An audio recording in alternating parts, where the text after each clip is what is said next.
শেখ হাসিনার বাংলাদেশের ফেরা নিয়ে এবার নতুন তথ্য দিলেন তার ছেলে সজীব ওয়াজেদ জয়। দেশে ফিরবেন শেখ হাসিনা। দর্শক, ব্রেকিং সংবাদ।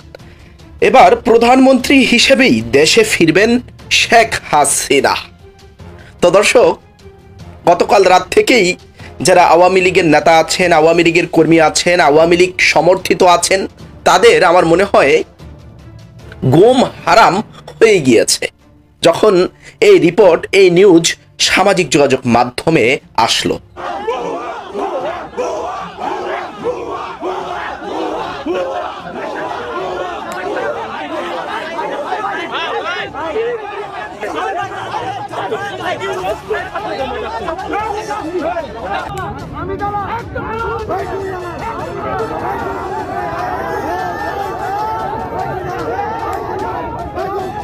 জাতিসংঘ বাংলাদেশে যে গণহত্যা হয়েছে, গণহত্যার উপরে যে রিপোর্টটা তৈরি করেছে, সেখানে বাংলাদেশ সেনাবাহিনীর বিভিন্ন জায়গায় অংশগ্রহণ এবং বাংলাদেশ সেনাবাহিনীও কিছু অপরাধের সাথে জড়িয়েছেন বলে সেখানে উল্লেখ করেছেন। একজন নিজের বাপের রাষ্ট্র বানাতে যায় আজকে দেখ হাতিরের মতো ভারতে পালাই গেছে। মাহমুদ আলম সাহেব মিডিয়ার মাধ্যমে আপনাকে হুঁশিয়ার করে বলতেছে, আপনি আপনার বক্তব্য প্রত্যাহার করবেন। এবার কি ভয়ঙ্কর বিপদে পড়তে চললেন বাংলাদেশের সেনাপ্রধান? সেনাবাহিনীর ভিতরেই শুরু হয়েছে বাংলাদেশের বর্তমান সেনাপ্রধানকে সরানোর জন্য ষড়যন্ত্র। দেখুন, জামাতপন্থীদের এটাই কিন্তু কাজ। যুগ যুগান্তর ধরে তাদের বিপক্ষে যারা কথা বলেছেন তাদেরকে সরানোর নোংরা খেলা কিন্তু খেলেছে এই মৌলবাদী জামাতপন্থীরা। বাংলাদেশ আওয়ামী লীগের কাছে বা আওয়ামী লীগের নেতাকর্মীদের কাছে ডক্টর মোহাম্মদ ইউনূসের নামটা একটা অ্যালার্জেটিক ওয়ার্ড। এই নামটা শুনলেই ধরেন কেমন যেন ফিল হয়, মনে হয় কোন রকমে গিয়া এই লোকটার যদি কিছু করা যেত, এরকম একটা অনুভূতি। আর পাশাপাশি সমন্বয়কদের নাম শুনলেও আওয়ামী লীগ এবং তাদের অঙ্গ সংগঠন যারা আছেন সবাই হাইপার অ্যালার্জেটিক অবস্থাতেই ভোগেন, এটা খুবই বাস্তব। বিএনপিও হালকা হালকা ভোগা শুরু করছে, সময়ের সাথে হয়তো আরো ভোগবে, কারণ নির্বাচনের সাথে বিএনপির। বাট এই সকল কিছুর বাহিরে ডক্টর ইউনূস এবার যে কর্মটা করতে যাচ্ছেন, এই কর্মে আওয়ামী লীগের আরো প্রচুর আফসোস হবে, ভারতের আফসোস হবে, তবে রাষ্ট্র হিসেবে বাংলাদেশের জন্য এটা ভালো হবে। আসসালামু আলাইকুম রহমতুল্লাহ, সবাই কেমন আছেন? আশা করি সবাই অনেক অনেক ভালো এবং সুস্থ আছেন। সবাইকে স্বাগতম জানাচ্ছি আমাদের আরেক নতুন ভিডিওতে। প্রতিদিনের মতো আমি আপনাদের সিরিয়াত ফারুকী। দর্শক, আজকের ভিডিওর টাইটেল এবং থাম্বনেল দেখে বুঝতে পেরেছেন আজকে কি বিষয় নিয়ে কথা বলবো। খুবই গুরুত্বপূর্ণ একটা বিষয় নিয়ে কথা বলবো। হঠাৎ করে দেশে কি শুরু হলো, কি হচ্ছে সারা দেশে। ইতিমধ্যে আপনারা সবাই ভিডিওর শুরুতে বেশ কিছু অংশ বিশেষ দেখে বুঝতে পেরেছেন আজকের ভিডিওটা কতটা গুরুত্বপূর্ণ। তাই এই বিষয়টা নিয়ে বেশি বিস্তারিত বলবো না, কারণ বিস্তারিত বলতে গেলে ভিডিওটা অনেক লম্বা হয়ে যাবে। আমি সংক্ষেপে করার ক্ষেত্রে আপনাদেরকে মূল আলোচনা নিয়ে যাচ্ছি। তার আগে আপনি ছোট্ট একটি অনুরোধ জানিয়ে রাখতে চাই, যদি আমাদের চ্যানেলটিতে এখন নতুন থাকেন প্লিজ দয়া করে আমাদের চ্যানেল সাবস্ক্রাইব করে ধারাবাহিকভাবে আশা করি ভিডিওটি ধৈর্য সহকারে দেখে আপনার মূল্যবান মতামত কমেন্ট করে জানাবেন। আর বেশি কথা বলেছেন, আমরা একটা ভিডিও ফুটেজের মাধ্যমে একটু বিস্তারিত দেখে আসবো। বুঝতে পেরেছেন আজকের ভিডিওটি অনেক গুরুত্বপূর্ণ, তাই এক মুহূর্ত না টেনে সবাইকে অনুরোধ করবো একটা লাইক দিয়ে ভিডিওটি ধৈর্য সহকারে দেখতে থাকুন। আমরা একটু দেখে আসবো বিস্তারিত। একজন নিজের বাপের রাষ্ট্র বানাতে যায় আজকে দেখ হাতিরের মতো ভারতে পালাই গেছে। মাহমুদ আলম সাহেব মিডিয়ার মাধ্যমে আপনাকে হুঁশিয়ার করে বলতেছে, আপনি আপনার বক্তব্য প্রত্যাহার করবেন। এবার কি ভয়ঙ্কর বিপদে পড়তে চললেন বাংলাদেশের সেনাপ্রধান? সেনাবাহিনীর ভিতরেই শুরু হয়েছে বাংলাদেশের বর্তমান সেনাপ্রধানকে সরানোর জন্য ষড়যন্ত্র। দেখুন, জামাতপন্থীদের এটাই কিন্তু কাজ। যুগ যুগান্তর ধরে তাদের বিপক্ষে যারা কথা বলেছেন তাদেরকে সরানোর নোংরা খেলা কিন্তু খেলেছে এই মৌলবাদী জামাতপন্থীরা। আর এবার সেনাবাহিনীর ভিতরে একাধিক সেনাপ্রধানের ঘনিষ্ঠ কর্তারাই সেনাপ্রধানকে গ্রেফতার করতে চেয়েছিলেন এবং সেনাপ্রধানের বিপক্ষে একাধিক ষড়যন্ত্র করে তাকে নাকি কারাগারে ঢোকাতে চেয়েছিলেন। কিন্তু ওয়াকার, এই যে সেনাপ্রধান ওয়াকার, নিজের হাতে সম্পূর্ণ ক্ষমতাটা কিন্তু টেনে নেন। বিভিন্ন নিউজ পত্রিকায় প্রকাশিত হয়েছে বাংলাদেশের এই সেনাপ্রধানকে সমর্থন করতে ভারতের national security adviser Ajit Doval নাকি বাংলাদেশে গিয়ে হোটেলে একটি মিটিং করেছেন এবং ভারতের সাহায্যে বর্তমান বাংলাদেশের সেনাপ্রধানকে কনফিডেন্স দেওয়া হয়েছে এই আইএসআই এবং পাকিস্তানের চক্রান্তকে ভেস্তে দেওয়ার জন্য বাংলাদেশের পাশে থাকবে ভারতবর্ষ। যদিও এই খবরের অফিসিয়াল কনফার্মেশন ভারতের পক্ষ থেকে এখনো কিন্তু প্রকাশিত হয়নি। কি হয়েছে আসল ঘটনা? সেনাবাহিনীর মধ্যে বিভিন্ন ভাগ কিন্তু এর আগেই উঠে এসছে। আমি একাধিক ভিডিওতে বারংবার বলে ফেলেছি আপনাদের যে বাংলাদেশের এই সেনাবাহিনী কিন্তু 2 থেকে 3টে ভাগে দ্বিখণ্ডিত। একটি ভাগ আছে যারা হাসিনাপন্থী, যারা ভারতের সমর্থনে বিভিন্ন ক্ষেত্রে কথা বলেন এবং ভারতের সমর্থনে একই সঙ্গে চলতে চান, এরা জানেন ভারতের সঙ্গে যদি বাংলাদেশ চলে তাহলে কোথাও না কোথাও বাংলাদেশ সেনাবাহিনী কিন্তু আন্তর্জাতিক ক্ষেত্রে আরো বেশি এস্টাবলিশ হতে পারে। অপর যে ভাগটা আছে সেটা হলো জামাতপন্থী এবং বর্তমানে এরা পাকিস্তানপন্থী এবং আইএসআই দ্বারা নিয়ন্ত্রিত।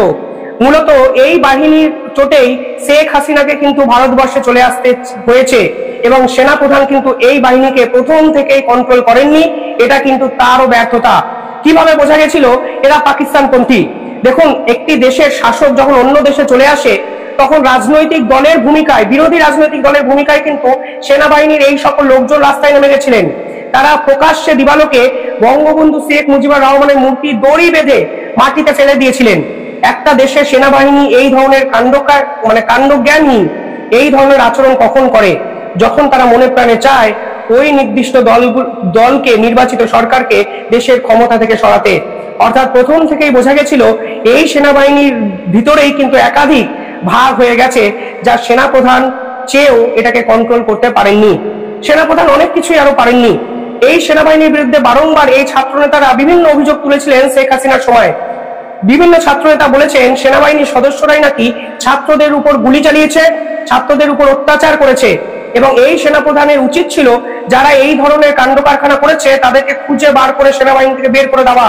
কিন্তু সেনাপ্রধান আজ অব্দি যারা ছাত্রদের উপর এই ধরনের অমানবিক অত্যাচার করেছে বলে অভিযোগ করা হয়েছে তাদেরকে কিন্তু খুঁজে বার করতে তো পারেনি, উল্টে বিভিন্ন জায়গায় তাদেরকে পোস্ট দিতে বাধ্য হয়েছে এই সেনাপ্রধান।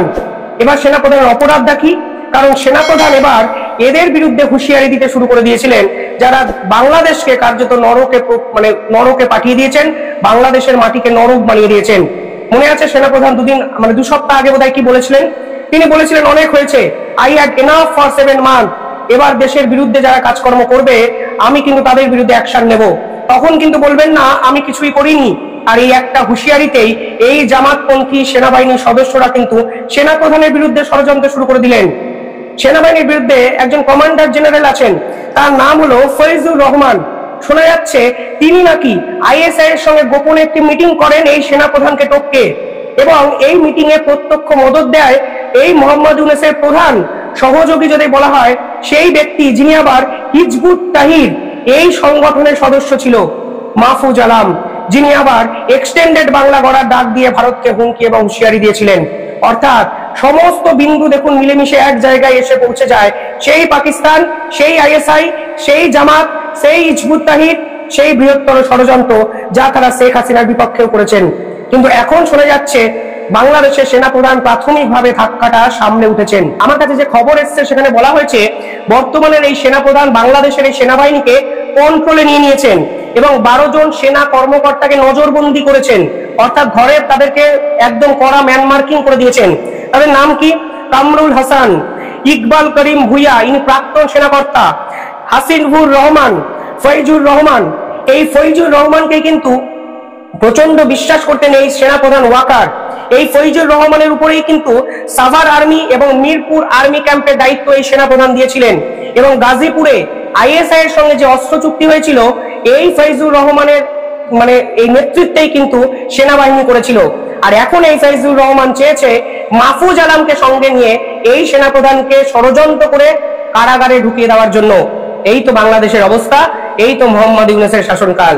আপনারা অনেকে কমেন্টে লেখেন আমি হয়তো অহেতুক সমালোচনা করি, কিন্তু সেনাবাহিনীর ভিতরে থাকা এই অন্তর্দ্বন্দ্ব আজকে একটা দেশের সরকার কার্যত পাত্তা দিয়েছে এবং আন্তর্জাতিক স্তর এই পুরো বিষয়টা যখন সামনে নিয়ে আসছে, একটা দেশের সুরক্ষার প্রশ্নে আর কোথায় দেশটা চলে গেল সেই গভীরে গিয়ে হয়তো আজকে বাংলাদেশের সাধারণ মানুষ ভাবছেন না।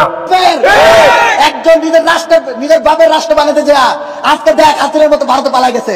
মাহমুদ আলম সাহেব মিডিয়ার মাধ্যমে আপনাকে হুঁশিয়ার করে বলতেছে আপনি আপনার বক্তব্য প্রত্যাহার করবেন।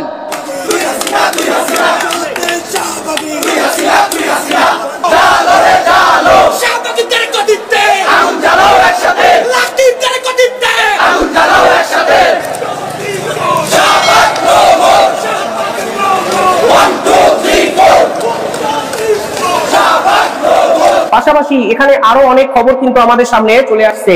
বিদেশ সফরে গেছিলেন বাংলাদেশের সেনাপ্রধান।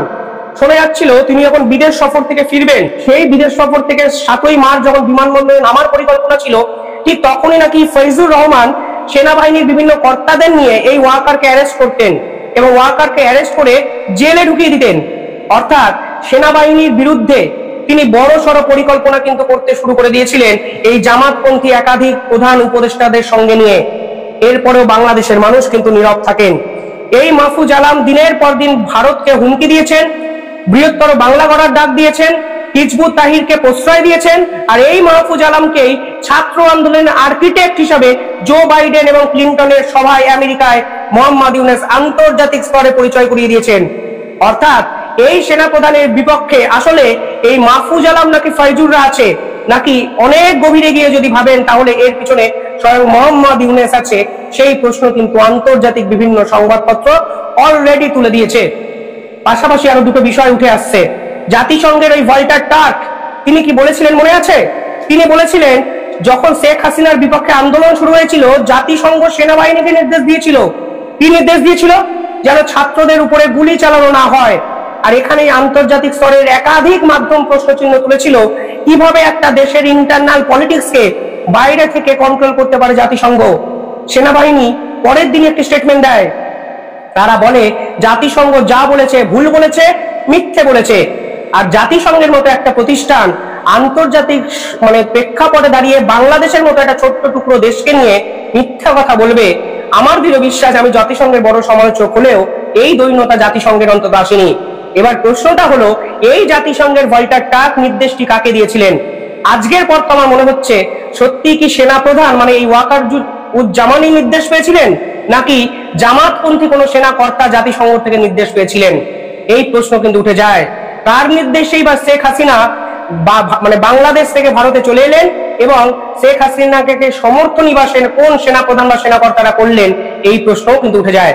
এই সেনাবাহিনীর ভিতরে ভারতপন্থী লোক যদি না থাকতেন তাহলে কিন্তু তারা অজিত দোভালের সঙ্গে নিজেদের মধ্যে লিয়াজও করতে পারতেন না এবং ভগবানের আশীর্বাদে শেখ হাসিনা সুরক্ষিত অবস্থায় আজকে ভারতে থাকতেও পারতেন না। ভারতপন্থী কিছু লোক আজও সেনাপ্রধান এবং সেনাবাহিনীর ভিতরে নিঃসন্দেহে আছেন, কিন্তু সব থেকে বেশি গন্ডগোলটা যারা পাকালেন সেই জামাতপন্থী মৌলবাদী আইএসআই পাকিস্তান ঘনিষ্ঠ সেনাবাহিনীর এই সদস্যরা। আজকে তারা বলছেন ভারতের মিডিয়া মিথ্যা খবর প্রচার করছে।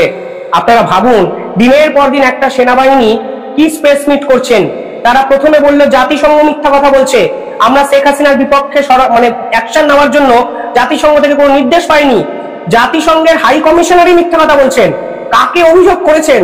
জাতিসংঘের হাই কমিশনার ভল্টার টার্ক, তার বিরুদ্ধে অভিযোগ করে দিয়েছেন যে তিনি মিথ্যা কথা বলছেন। আর এবার তিনি নাকি অভিযোগ করেছেন তারা নাকি ভারতের সেনা এই সংবাদপত্রের বিরুদ্ধে ব্যবস্থা নিতে চায়, কারণ ভারতের সংবাদপত্রে যে খবর প্রকাশিত হয়েছে সবই নাকি মিথ্যে। একমাত্র সত্যবাদী যুধিষ্ঠির হলো এই বাংলাদেশ সেনাবাহিনী, যারা দিনের পর দিন শেখ হাসিনার বিপক্ষে ষড়যন্ত্র করেছেন আর এখন বাংলাদেশকে কোনো বিদেশি শক্তির হাতে তুলে দেওয়ার জন্য দিনের পর দিন ষড়যন্ত্র করে যাচ্ছে। আর এই সেনাপ্রধান এই সমস্ত ষড়যন্ত্রকে ধরে নিয়ে নিজের হাতে ক্ষমতা নিয়ে নিলেও আমার দৃঢ় বিশ্বাস এই মানুষগুলো কিন্তু বাংলাদেশের বিভীষণ হয়ে, অর্থাৎ বাংলাদেশের জন্মে বাংলাদেশকে বিক্রি করার জন্য ভবিষ্যতে উদ্গ্রীব হয়ে উঠবে এবং এই সেনাবাহিনী সংঘাত কি বাংলাদেশে নতুন কোনো যুদ্ধের সূচনা করবে, এই প্রশ্ন কিন্তু উঠে যাচ্ছে। আজকে সেনাপ্রধানের সমালোচনা আমি করলাম না, কিন্তু আসলে এই ঘটনার জন্য সেনাপ্রধানও কিন্তু কোথাও না কোথাও গিয়ে দায়ী, এটা কিন্তু আপনারাও মাথায় রাখবেন। সেনাপ্রধান যদি প্রথম থেকেই এত চালিয়ে ব্যাটিং না করতেন তাহলে কিন্তু আজকে নিজেকেই আউট হতে হতো না। অজিত দোভাল আজকে সেনাপ্রধানের পাশে দাঁড়িয়েছেন। ভারতের সেনাপ্রধান দুদিন আগে বলেছেন বাংলাদেশ সেনাবাহিনীর সঙ্গে আমাদের সম্পর্ক ভালো, অর্থাৎ এই সেনাপ্রধানকে ব্যাক করার চেষ্টা ভারতের পক্ষ থেকে করা হচ্ছে। কিন্তু ভারতবর্ষ হয়তো সমস্ত বিষয় বাংলাদেশের আর ঢুকবেই না, কারণ ভারতবর্ষের কাছে বাংলাদেশ এখন লস্ট কেস।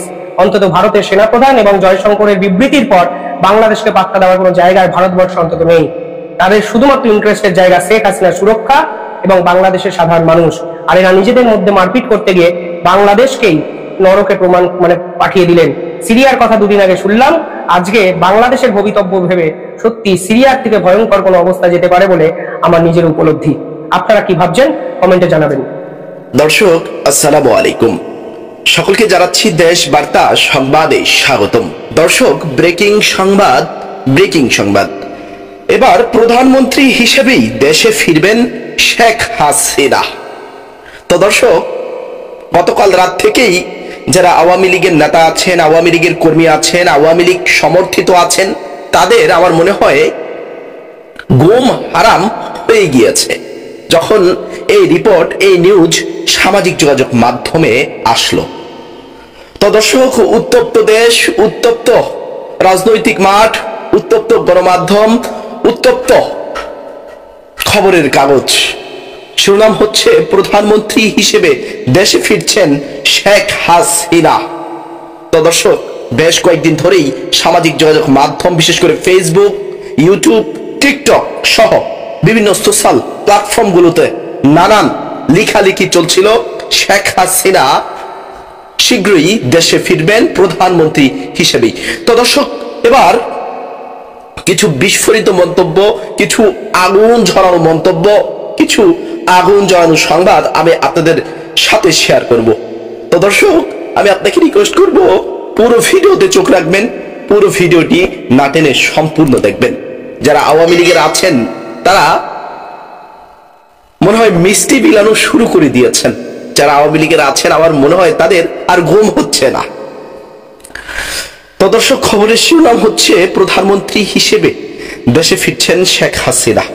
খবরে বলা হচ্ছে গত বছরের 5 আগস্ট গণঅভ্যুত্থানে আওয়ামী লীগ সরকারের পতন ও শেখ হাসিনা ভারতে পালিয়ে আশ্রয় নেন। পরে তার ও তার দলের শীর্ষ নেতাদের বিরুদ্ধে জুলাই আন্দোলনে ছাত্র জনতাকে হত্যা ও বিভিন্ন দুর্নীতির অভিযোগে প্রায় 100, 150, 200-রও বেশি দায়ের করা হয় মামলা। তাকে ভারত থেকে দেশে ফিরিয়ে এনে বিচারের মুখোমুখি করার দাবিও দেশের বিভিন্ন মহলের।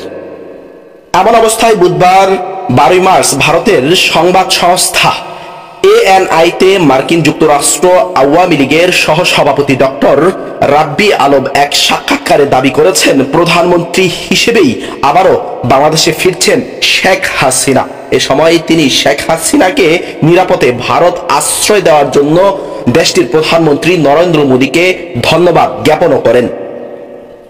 ডক্টর রাব্বি আলমের মতে বাংলাদেশের সাম্প্রতিক রাজনৈতিক পরিস্থিতির জন্য তরুণ প্রজন্মকে দোষ দেওয়া ঠিক হবে না। তিনি বলেন, তরুণ প্রজন্ম একটি ভুল করেছে, কিন্তু এটি তাদের দোষ নয়, তাদের কারসাজি করা হয়েছে।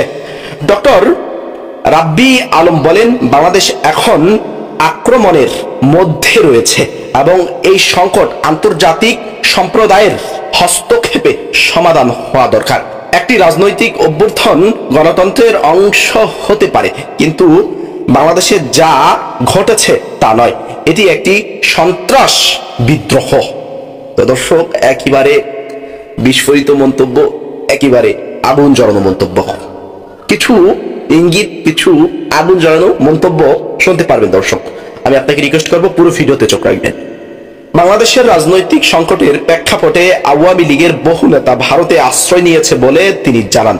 ভারত সরকারের প্রতি কৃতজ্ঞতা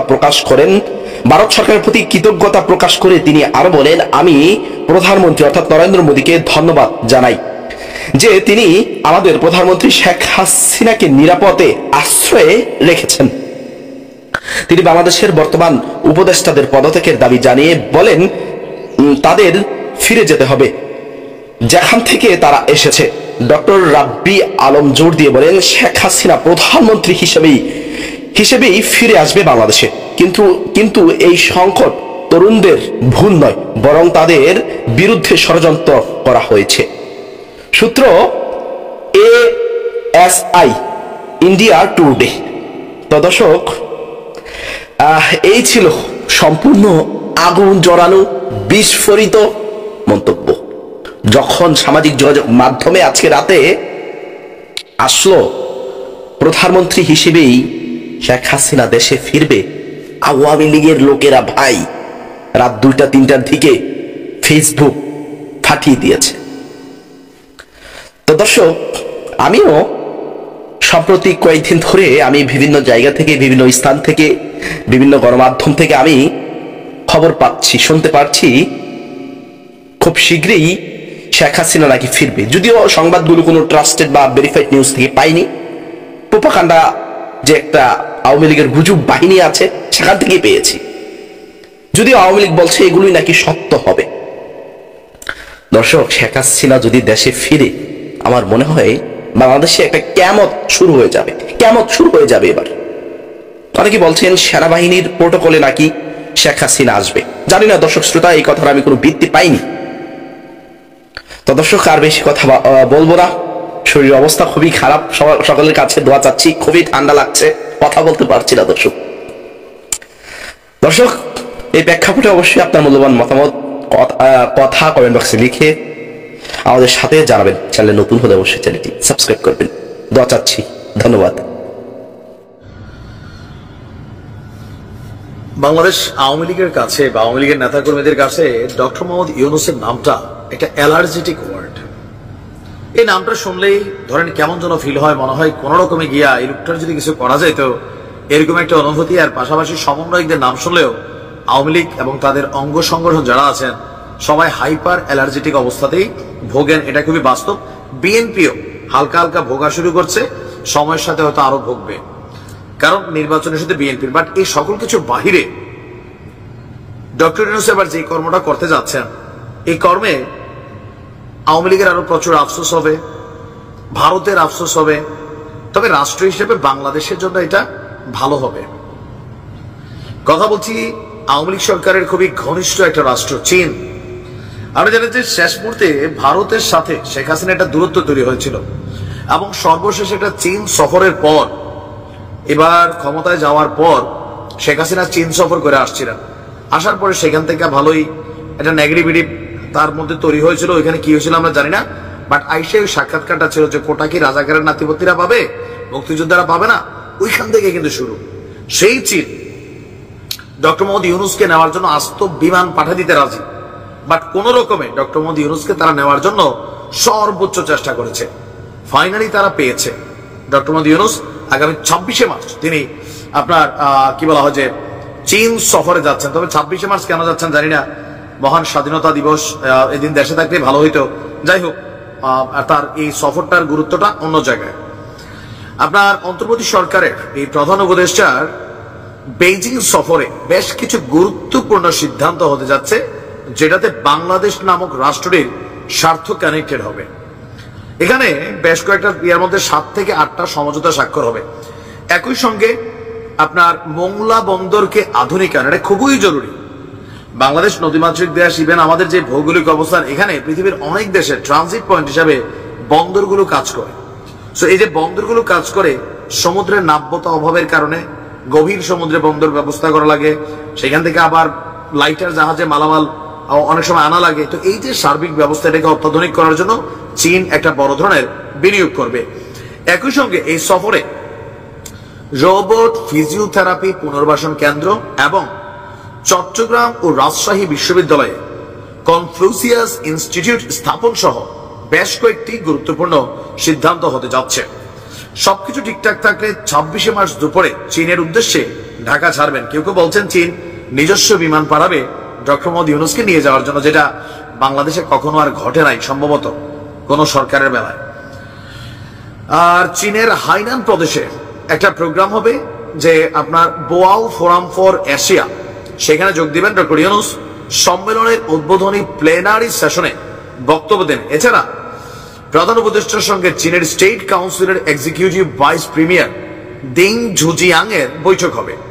28শে মার্চ বেজিং এর গ্রেট হল অব দ্য পিপল, সেখানে চীনের প্রেসিডেন্ট শি জিনপিং এর সাথেও বৈঠক হবে। একই দিনে হুয়াওয়ে কোম্পানির উচ্চ প্রযুক্তি সম্পন্ন এন্টারপ্রাইজ প্রদর্শন করবেন। 29শে মার্চ চীনের বিখ্যাত বিশ্ববিদ্যালয় পিকিং ইউনিভার্সিটি তাকে সম্মানসূচক ডক্টরেট ডিগ্রি প্রদান করবে এবং সেখানে তিনি বক্তব্য রাখবেন। পরে বেজিং থেকে চীনের একটি বিমানে ঢাকায় ফেরার কথা রয়েছে। বলা হচ্ছে যে আপনার চীনের প্রেসিডেন্টের বৈশ্বিক উন্নয়ন উদ্যোগ একটা প্রোগ্রাম আছে, সেখানে আপনার আরো অনেক আলোচনা হয়তো বা হবে, বাট এটা দুই দেশের মধ্যে ব্যবসা বাণিজ্য দ্বিপাক্ষীয় সম্পর্ককে আরো উচ্চতর স্থানে নিয়ে যাবে। তবে চীন বড় কঠিন খেলা খেলে। এই মুহূর্তে ভারতের সাথে যেই দূরত্বের জায়গাটা আছে, সেই জায়গাটাকে সাইজ করতে চীন আপনার এই ভূমিকা নিয়েছে। আরো বেশ কিছু চুক্তি হবে যেগুলো ভারতের জন্য ঝামেলার কারণ হবে। ড্যাম নির্মাণ সহ অনেক আলোচনা এখানে আছে। যাই হোক, যেই সফর, যেই স্বার্থ, যেই কর্ম দেশের জন্য কল্যাণকর, আমরা এটাকে সাধুবাদ জানাই। আশা করি সফর সফল হবে, মানে এই সফর সফল হবে।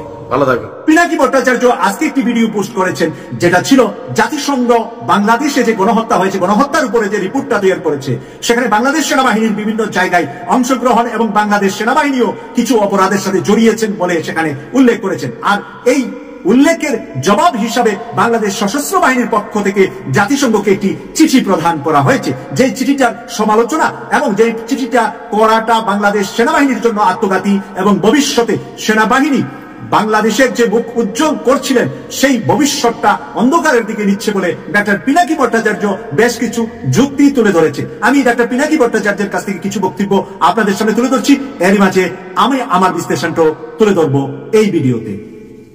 দেখেন, আজকের সামরিক নেতৃত্ব সরকারি নিয়ম নীতি এবং প্রক্রিয়ার তোয়াক্কা না কইরা সরাসরি জাতিসংঘের ঢাকাস্থ দপ্তরে তাদের প্রতিক্রিয়াপত্রটা পাঠায় দেওয়ার দুঃসাহস দেখাচ্ছে। এখন বাংলাদেশের পুরো সশস্ত্র বাহিনীকে এটা কইরা ঝুঁকির মধ্যে ফেলে দিচ্ছে। এখন ভাবনার বিষয় হলো, প্রতিক্রিয়া যদি ন্যায়সঙ্গত হয় তাহলে তো তার প্রেরণের দায়িত্ব পড়তো অন্তর্বর্তীকালীন সরকারের উপরে, তাই না? কিন্তু তাড়াহুড়া কইরা সেনাবাহিনী সদর দপ্তরে পাঠালো কেন? খুন এবং নিজ নাগরিকদের হতাহত করার মতো মানবতা বিরোধী অপরাধের দায় সশস্ত্র বাহিনী কেন নিজের কাঁধে তুলে নিল? সেটা তো ভাবনার বিষয়, তাই না? এই বাহিনীকে দুর্নামে জড়ায় ফেলা, বিশ্ব পরিমণ্ডলে একে ক্ষতিগ্রস্ত করা অসৎ লক্ষ্য থেকেই গণহত্যার মতো অপরাধের সাথে জড়িত সেনা নেতৃত্বের ছোট্ট গ্রুপটা এই অপকর্ম সচেতন ভাবে করছে বলে আমি মনে করি এবং দেশবাসীও সেটা মনে করে। এতে সব প্রিয় দর্শক, আপনারা শুনতে পেয়েছেন ডক্টর পিনাকি ভট্টাচার্য কি চমৎকার কথাটা তুলে ধরলেন, যে বাংলাদেশের সেনাবাহিনী অপরাধ করেছে। শুধুমাত্র সেনাবাহিনী নয়, এখানে আওয়ামী লীগের এবং মন্ত্রী, পুলিশ, মিডিয়া, র্যাব যা কিছু আছে সব নিয়ে জাতিসংঘ রিপোর্ট করেছে। কেন তাড়াহুড়া করে সেনাবাহিনীর ভিতরে একটা লঘু গ্রুপ, একটা ছোট্ট গ্রুপ আছে যেটা আওয়ামী লীগকে বাঁচিয়ে রাখার জন্য ভারতের প্রেসক্রিপশনে, রয়ের প্রেসক্রিপশনে চলে, তারা নাকি তাড়াহুড়া করে এই সশস্ত্র বাহিনীর পক্ষ থেকে প্রতিবাদ স্বরূপ একটা লেটার পাঠিয়েছেন। যদি এই লেটারটা পাঠানো দরকারই মনে করতেন তাহলে তো অন্তর্বর্তীকালীন সরকার আছে, ডক্টর মোহাম্মদ ইউনূস সাহেব আছে, এখানে পররাষ্ট্র দপ্তরের দায়িত্বপ্রাপ্ত পররাষ্ট্র উপদেষ্টা আছেন, সেটা সেই সিস্টেমে না গিয়ে, সরকারকে না জানিয়ে সেনাবাহিনী কেন এটার জবাব দিতে গেলেন?